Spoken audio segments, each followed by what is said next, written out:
Hi, we are here with chapter 19 and 20 to finish up our book, The Magician's Elephant. Edo slept in front of the fire when he came to visit, and Thomas sang. They did not ever, the two of them, stay for long, but they visited often enough that Leo and Gloria and Peter and Adele learned to sing, along with Thomas, his strange and beautiful songs of elephants and truths and wonderful news.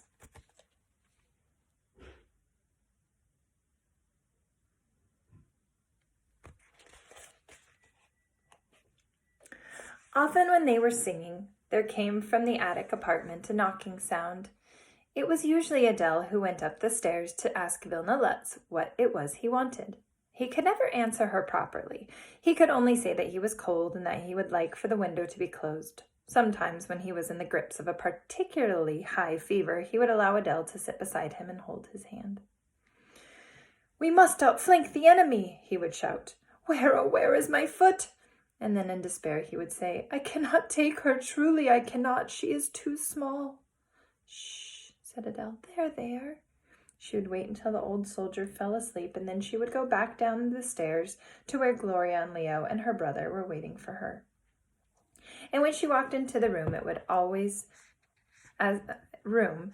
was always for Peter as if she had been gone a very long time. His heart leapt up high inside of him, astonished and overjoyed anew at the sight of her, and he remembered again the door from his dream and the golden field of wheat, all that light, and here was Adele before him, warm and safe and loved. It was, after all, as he had once promised his mother it would be. The magician became a goat herd, and married a woman who had no teeth. She loved him and he loved her, and they lived with their goats in a hut at the foot of a steep hill. Sometimes on summer evenings they climbed the hill and stood together and stared up the constellations in the night sky. The magician showed his wife the star that he had gazed upon so often in prison, the star that he felt had kept him alive. "It is that one," he said, pointing. "No, it is that one." "It makes never mind which it was, Frederick," his wife said gently. "All of them are beautiful." And they were. The magician never again performed an act of magic. The elephant lived a very long time, and in spite of what they say about the memory of elephants, she recalled none of what happened. She did not remember the opera house, or the magician, or the countess, or Bartok Wynn. She did not remember the snow that fell so mysteriously from the sky. Perhaps it was too painful for her to remember, or maybe the whole of it seemed to her like nothing more than a terrible dream that was best forgotten. Sometimes, though, when she was walking through the tall grass or standing in the shade of the trees, Peter's face would flash in front of her, and she was struck with a particular feeling of having been well and truly seen, of having at last been found and saved.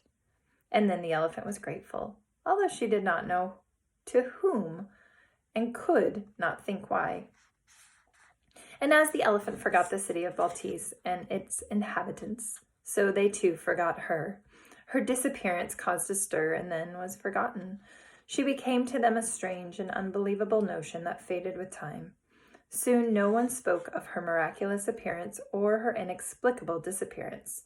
All of it seemed too impossible to have ever happened to begin with, to have ever been true. Chapter 20. But it did happen, and some small evidence of these marvelous events remains.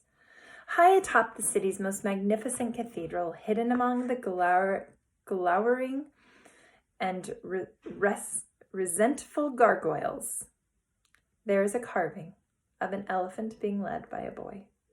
The boy is carrying a girl, and one of his hands is resting on the elephant, while behind the elephant there is a magician and a policeman, a nun and a noblewoman, a manservant, a beggar, a dog, and finally behind them all, at the end, a small, bent man.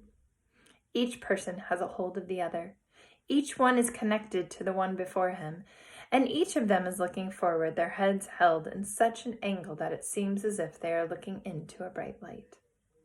If you yourself ever journey to the city of Baltis, and if once you are there, you know enough people, you will, I do believe, find someone who can lead you someone able to show you the way to that cathedral, to that truth that Bartuquin left carved there, high up in the stone.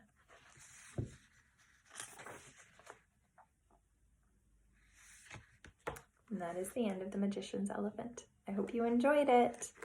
Bye.